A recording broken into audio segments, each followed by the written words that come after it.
Welcome back to Coffee Plays. So this is session 18, I believe, of playing Shadowdark, and where we left off last time. So we're kind of having to rebuild the party. So Sage, being the sole survivor of a rather brutal, very brutal um, battle, I guess. Uh, the sole survivor went back to his mentor, Ophelia, the sorceress who he had previously met, um, and basically to say, I think the mission is done. She said, "Oh no, it is not. I'm actually very interested in this artifact that you were trying to get anyway, but it seems like you're all too weak. So what we need to do is get you some stuff, right, so that y'all are ready." Is what it really boils down to. So, but in order to do that, we need to make sure that you have a party and are actually prepared. So, from Ophelia's tower, they went to a neighboring. I think it was probably this abbey, where they acquired a one of another party member. I don't remember his name because he's fairly new. Ishana. Right, so we have Ishana and Sage are our two party members at this point.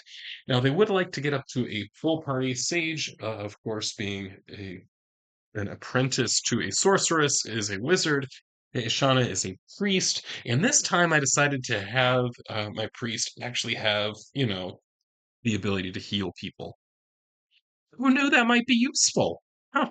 In any case, so they then, right, trekked up because they want to find both a fighter and also a thief because we all have different sets of skills and abilities and all of the like. So we had them head up here. I believe it was this castle, if I recall correctly. Yes, it's that one. To this castle, and at which point I stopped and I said, "Well, I'm going to have to roll up the details about this castle because I don't have them." Turns out I was wrong about that. So let me go ahead and tell you a little bit about what we know about this castle, which I don't remember whether I had shared this in a previous session or not. But at the very least, it was something for whatever reason I decided to make it. So this is the Castle Light Hook. The Castle Light Hook is I guess, lorded over by Lord Bree, who is a goblin. All this, as they approach the castle, they can see it is a very old castle, and it's definitely showing its age. In terms of its defense, it does have stone walls around it. There's a moat that's kind of built up on a hill. There's also outside of the moat, I'm going to say, a wooden palisade as well. So it's very well defended. And as you move up toward it, one thing you can also see is that there are like heads and bodies and legs on cakes around it. Apparently, Lord Bree is not the nicest of goblins. Mhm. Yeah, that's what it is. Okay. So we are nonetheless coming here, and we are going to be appealing to Lord Bree to allow us to borrow one of his soldiers as a fighter and one of his I guess, prisoners as a thief. So that is what we're here to do. As the first thing I want to do as we approach is to get kind of what does the reaction roll like, right? So are they hostile to us? Are they somewhat more accepting, or what? Let's find out. Ishana is definitely the charismatic one, so we're gonna let Ishana do the talking here. So let me go ahead and flip this over. Oh no, Ishana! I just knocked Ishana over. There's Ishana. Okay. So, reaction roll here. So it's 2d6 plus charisma of 2. Oh, awesome. Awesome. Quite friendly. Okay, so we rolled an 11. We got 2 added to that. So we're definitely in the 12 plus. So quite friendly. This is good. This is good. So we go in, we visit Lord Bree. I'm going to say, for whatever reason, Lord Bree is extremely interested in this. I suspect it probably has something to do with the fact that we make very clear in our explanation that we are going to be going on multiple missions into a bunch of different dungeons. We're going to be looking for whatever kind of artifacts we can find, things that will help us. Now, meta world, we know that experience points in the system in Shadowdark are tied to getting treasure. So I'm also trying to get XP so that their native abilities improve. It's not just about getting stuff that's going to be useful. Okay, so like out of character, we know that. in character, we're just trying to get the stuff and also kind of build up our own abilities so that we can eventually get into getting the Hammer of Laos, the the ghost wizard, who is, I'm sure, wreaking some kind of havoc. Ophelia doesn't care so much about that. What she cares about is getting this Hammer of Laos because it is probably very powerful, potentially useful in her own quest for power. So that is kind of the way that I'm thinking about this at this point.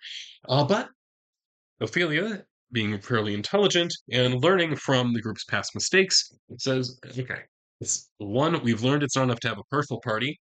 We've learned it's not enough just to have a full party. You've got to have a skilled party, and we don't have that at this point. So you got to build up your skills, you got to get more stuff. So that's what we're going to do. So that is Ophelia's philosophy. Now, when Lord Bree hears this, he knows there's a lot of potential treasure here involved. He says, yes, absolutely.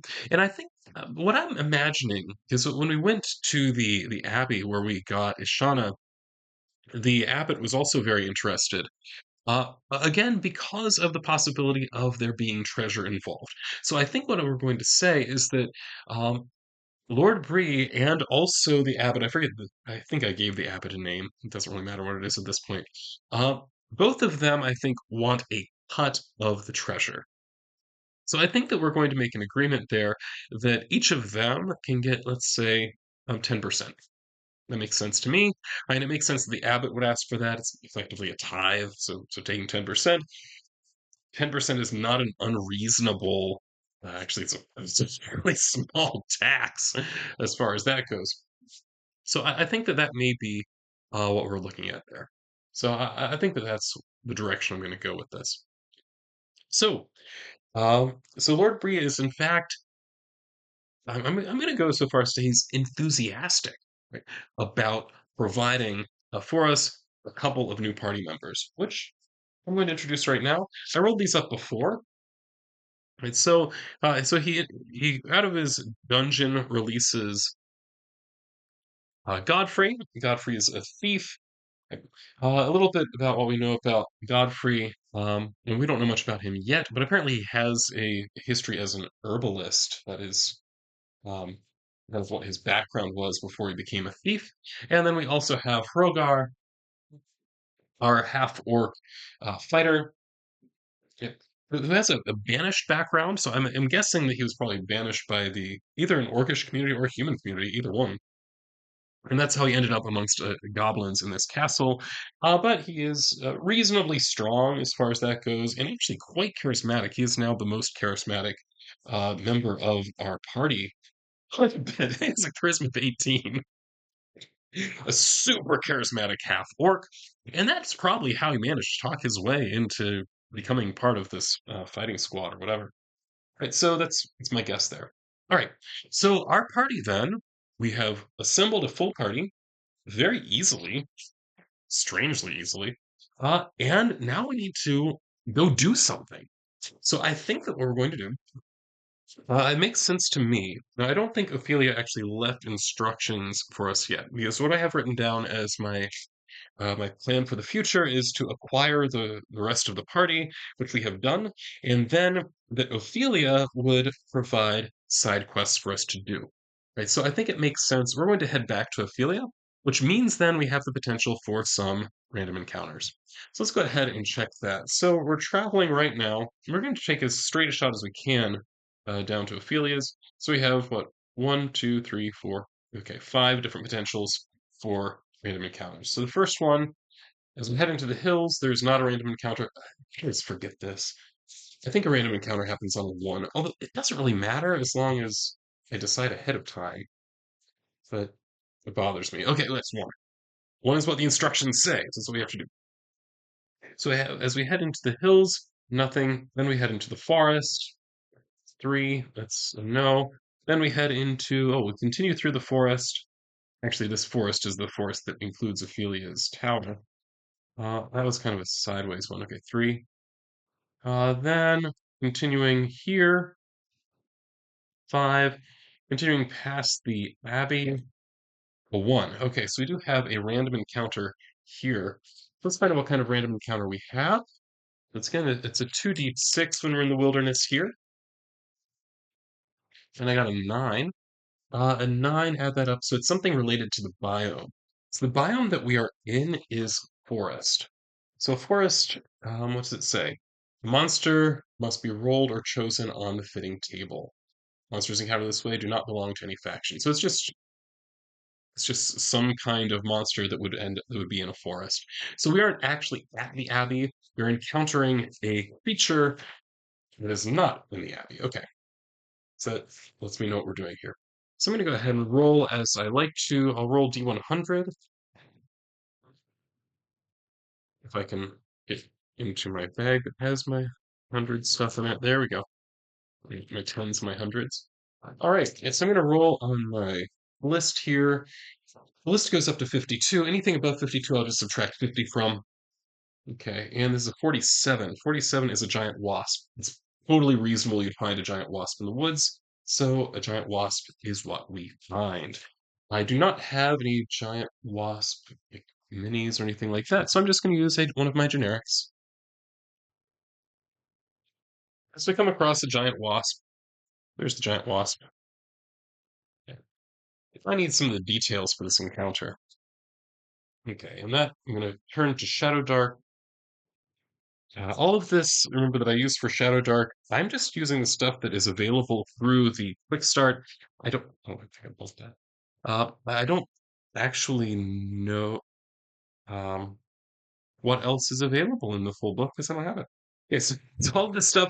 Anything I use, you can get for free through through RPG. So it's a nice way to get a taste of things.